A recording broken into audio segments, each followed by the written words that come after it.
Film की शुरुआत में हम सैमसंग नाम के एक लॉयन को देखते हैं जो जू में अपने बेटे रेयान के साथ रहा करता था। वो अपने बेटे की नज़र में हीरो बनने के लिए उसे झूठी कहानी बता रहा होता है कि किस तरह जब वो अफ्रीका के जंगलों में रहा करता था तब वहाँ की खतरनाक विल्ड बीस्ट भी उसकी बहादुरी से डरा करते थे और कोई भी उसकी जबरदस्त दहाड़ के सामने टिक नहीं पाता था। रेयान अपनी डैड की बात सुनकर बहुत इम्प्रेस होता है पर उसे अभी तक भी दहाड़ना नहीं आता था, जिस कारण वो अपने आप को बाकियों से बहुत कमजोर माना करता था। पर रेयान की ये बातें सुनकर सैमसंग अक्सर उसका मनोबल बढ़ाने की कोशिश करता था। रेयान उससे कहता है कि अगर वो जंगल में रहता तो अब तक वो दहाड़ना सीख चुका होता और सैमसंग से उसे जंगल ले चलने को कहता है, जिस पर सैमसंग उसे मना कर देता है और कहता है कि ये जू ही हमारा घर है और हम इसे छोड़कर कहीं नहीं जाने वाले। ये सुनकर रेयान दुखी होकर उसके पास से चला जाता है। रात को जब जू बंद होता है तब वहाँ के सभी जानवर एक साथ टर्टल कर्लिंग चैंपियनशिप के लिए यूनाइट होते हैं, जहाँ सैमसंग की टीम का कंपटीशन एक दूसरे ग्रुप ऑफ एनिमल के टीम के साथ होने वाला था। उसके टीम में बेनी, ब्रिजेड, निगेल और लैरी नाम के उसके दोस्त शामिल थे। सैमसंग अपने बेटे को भी उस मैच को देखने चलने को कहता है पर रेयान अभी भी उदास होता है, इसलिए वो सैमसंग को इसके लिए मना कर देता है। पर उसके वहाँ से जाते ही रेयान के दो दोस्त ईव और ड्यूक वहाँ आ जाते हैं जो उससे कहते हैं कि आज सभी मैच देखने में बिजी हैं, तो अगर हम चाहें तो गिजेल्स को फंसाने चल सकते हैं। ये सुनकर रेयान उनकी बात से सहमत होता है और वो उनके साथ छुपकर गिजेल्स के ग्रुप के पास जाता है, पर वो गिजेल्स उन्हें देखते ही डर कर वहाँ से भागने लगते हैं और उसी दौरान वो उस मैच में आ पहुँचते हैं जिससे पूरा मैच खराब हो जाता है। पर वहाँ सैमसंग को रेयान के बाहर जाने के बारे में पता चल जाता है और वो रेयान को गुस्से में इसके लिए डांट लगा देता है। इससे रेयान उसकी बात से नाराज होकर वहाँ से चला जाता है। सैमसंग रेयान को डांटने के बाद बहुत बुरा फील करने लगता है पर रेयान अकेले ही वहाँ से नाराज होकर जा रहा होता है और उसी दौरान उसकी नजर ग्रीन कलर के एक कंटेनर पर पड़ती है और रेयान ने ये सुना हुआ था कि ये कंटेनर जंगल की ओर जाती है, इसलिए वो बिना इस पर विचार किए किसी तरह से उस जू से बाहर चला जाता है और उस कंटेनर में आकर बैठ जाता है। तभी वो देखता है वो वहाँ बंद हो चुका है और कंटेनर के साथ ट्रक से वहाँ से जाने लगता है। ये देखकर रेयान डर के अपने डैड को आवाज लगाने लगता है। उसकी आवाज सुनकर सैमसंग जो उसे ढूंढ रहा होता है उसे इस बारे में पता चल जाता है और वो उसे बचाने की कोशिश करता है, पर फेंसिंग के कारण वो ऐसा नहीं कर पाता और रेयान उसे बचाने की रिक्वेस्ट करते हुए वहाँ से चला जाता है। तभी वहाँ सैमसंग के दोस्त भी आ जाते हैं और सैमसंग को एक पिजन से पता चलता है कि उन हरे कंटेनर्स को सी पोर्ट पर ले जाया गया है और उसके बाद उन्हें शिप से जंगल ले जाया जाता है और एक बार जंगल ले जाने के बाद वो कभी भी वापस नहीं आते। ये सुनकर सैमसंग किसी भी हाल में रेयान को वापस लाने का तय करता है, पर उसके दोस्त भी उसके साथ जाने की जिद करने लगते हैं, लेकिन सैमसंग बेनी के अलावा बाकी सभी को अपने साथ चलने से मना कर देता है और फिर वो दोनों गार्बेज ट्रक में छुपकर जू से बाहर निकल आते हैं। पर रास्ते में सैमसंग देखता है कि उसके सभी दोस्त भी उसी गार्बेज ट्रक में छुपकर उनके साथ आ चुके हैं और ब्रिजेट के कारण बेनी ट्रक से नीचे गिर जाता है। ये देखकर सैमसंग बहुत परेशान हो जाता है क्योंकि पूरे रास्ते उसके दोस्त अपनी फालतू बातों से उसे बोर कर देते हैं और सैमसंग को ना चाहते हुए भी उनके साथ आगे बढ़ना पड़ता है। आखिर में वो उस ट्रक की मदद से न्यूयॉर्क शहर में पहुंच जाते हैं, पर तभी कुछ खुखार डॉग्स उन्हें देखकर उनके पीछे पड़ जाते हैं और सैमसंग उनका सामना करने के बजाय अपने दोस्तों के साथ उनसे बचकर सीवर में आ जाता है। ब्रिजेट उससे पूछती है कि वो उन डॉग से क्यों डर गया, जिसे सुनकर सैमसंग उसकी बात को नजरअंदाज कर देता है। तभी उस सीवर में उन्हें दो एलिगेटर मिल जाते हैं। वो सभी उन्हें देखते ही बहुत डर जाते हैं, पर वो एलिगेटर्स बहुत ही फ्रेंडली थे, इसलिए वो उन्हें नुकसान नहीं पहुंचाते।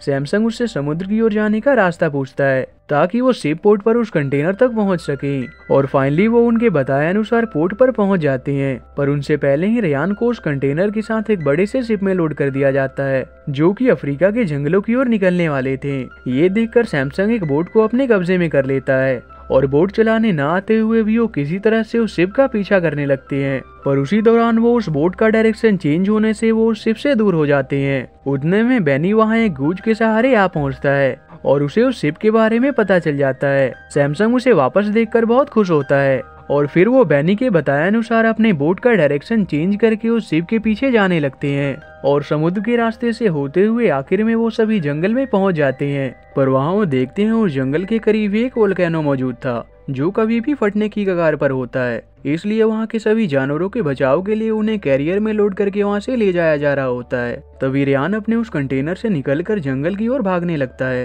पर सैमसंग उसे वहाँ से जाता हुआ देख लेता है और जंगल में पहुंचकर उसका पीछा करने लगता है, पर वो जंगल बहुत ही बड़ा होता है जिस कारण वो रेयान को ढूंढ नहीं पाता।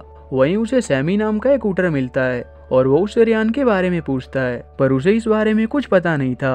अब तक सैमसन को भी भूख लगने लगी थी, जिस पर उसके दोस्त उसे उस शूटर को ही अपना खाना बनाने को कहते हैं। और जब सैमसन उनकी बात मानकर उसे खाने की कोशिश करता है तो वो ये नहीं कर पाता और सैमी को वहाँ से जाने को कहता है। ये देखकर सैमी उसका मजाक बना के वहाँ से चला जाता है। ये देखकर सैमसन के दोस्त उसकी इन हरकतों पर संदेह करने लगते हैं। तब सैमसन उन्हें सारी सच्चाई बता देता है कि असल में वो जंगल से कभी भी बिलोंग ही नहीं करता था, और वो ये कहकर वहाँ से रियान को ढूंढने निकल जाता है कि वो उनकी हिफाजत करने के काबिल नहीं है। पर उसके दोस्त सैमसन का साथ छोड़ने से मना कर देते हैं और उसके लिए आगे बढ़ने लगते हैं। पर उसी दौरान निगेल उनके ग्रुप से लापता हो जाता है और वो अपने सामने 2 विल्ड बीस्ट को देखते हैं जो बेनी पर अटैक करके लैरी और ब्रिजेट को पकड़ लेते हैं। दूसरी ओर जब निगेल की आंख खुलती है तो अपने आप को विल्ड बीस्ट के एक ग्रुप में पाता है जो उसे लेकर उस वोल्केनिक केव के अंदर चले जाते हैं, क्योंकि वो उसके अंदर ही रहा करते थे। उसके अंदर आने पर निगेल विल्ड बीस्ट की एक बहुत बड़ी झुंड को देखता है। तभी उसके सामने उन विल्ड बीस्ट का लीडर आता है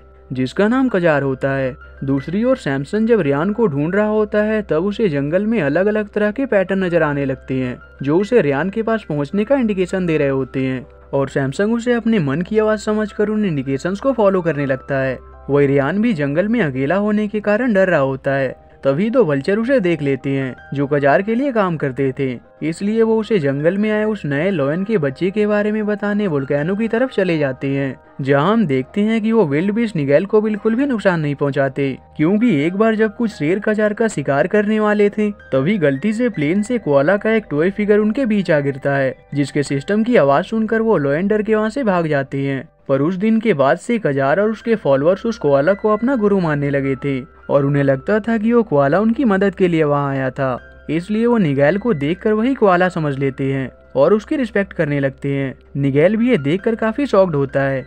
उतने में वो दोनों वल्चर वहां आ जाते हैं जो उसे रियान के बारे में बता देते हैं। ये सुनकर कजार अपने विल्ड बीस्ट मेंबर्स और उन वल्चर्स को उस लायन को पकड़ कर लाने को कहता है, जिसके बाद वो वल्चर सीधे रियान के पास उसे पकड़ने जाते हैं। उन्हें देखकर रियान अपनी बचाव के लिए जोर से चिल्लाने लगता है और तब वो देखता है अब वो सही से दहाड़ना सीख चुका था। उसकी आवाज सुनते ही सैमसंग उसकी रक्षा के लिए वहां आ जाता है और वो वल्चर्स उन्हें देखकर भाग जाते हैं, पर तभी वो विल्ड बीस्ट उन्हें पकड़ने आ जाते हैं। ये देखकर सैमसन रियान को वहां से भागने को कहता है और वो दोनों उनसे बचकर एक पेड़ पर चढ़ जाते हैं। वहाँ रियान उससे पूछता है कि उसने जिस तरह अपनी कहानियों में विल्ड बीस्ट का सामना किया था उस तरह से वो आज उनका मुकाबला क्यों नहीं करता, जिसके बाद सैमसंग उसे अपनी असलियत बता देता है कि असल में वो किसी जंगल में नहीं बल्कि एक सर्कस में पैदा हुआ था और उसे भी रियान की तरह बचपन में दहाड़ना नहीं आता था। पर सैमसंग के डैड बहुत ही क्रूर और स्ट्रिक्ट थे और वो इस कारण से उससे नफरत करने लगे थे और इसीलिए उन्होंने सैमसंग को वहाँ से जू भिजवा दिया। और जू में अपनी बेइज्जती होने से बचने के लिए उसने वहाँ के सभी जानवरों और रियान से झूठ बोल दिया कि वो अफ्रीका के जंगलों से आया है। उतने में वो विल्ड बीस्ट वहाँ पहुंचकर उस पेड़ पर हमला कर देते हैं, जिससे रियान नीचे आ गिरता है और उस पेड़ की टूटने से सैमसंग वहाँ की चट्टान से नीचे आ गिरता है और वहीं बेहोश हो जाता है। पर वहीं बेनी जो उन विल्ड बीस्ट के अटैक के कारण बेहोश हो चुका था उसे होश आ जाता है और तभी वो अपने सामने सैमसन को बेहोशी की हालत में देखता है और वो उसे इस हाल में देखकर दुखी हो जाता है। पर थोड़ी ही देर में सैमसन को होश आ जाता है। वो बेनी को रियान के उन विल्ड बीस्ट द्वारा पकड़े जाने के बारे में बता देता है, पर अब तक वो भी बिल्कुल हार मान चुका होता है। तब बेनी उसे रियान और उसके दोस्तों को विल्ड बीस्ट से छुड़ा कर लाने के लिए मोटिवेट करता है और उसे उसके ट्रू पोटेंशियल को याद दिलाता है और उसकी ये बातें सुनकर सैमसन बहुत मोटिवेट हो जाता है। पर उन्हें विल्ड बीस्ट के ठिकाने के बारे में कुछ पता नहीं होता, लेकिन तभी फिर से सैमसन को वही कलरफुल पैटर्न नजर आती हैं जो उसे उन विल्ड बीस्ट के लोकेशन तक पहुंचने में हेल्प करते हैं और इस तरह से वो उनके केव तक पहुंच जाते हैं। पर साथ ही सैमसन को वहाँ ये भी पता चलता है कि जिस पैटर्न को वो अपनी मन की आवाज समझ रहा होता है वो असल में कैमेलियंस की एक ग्रुप होती है जो अपनी मर्जी से किसी भी चीज में ब्लेंड होकर उसे कलरफुल या गायब कर सकते थे।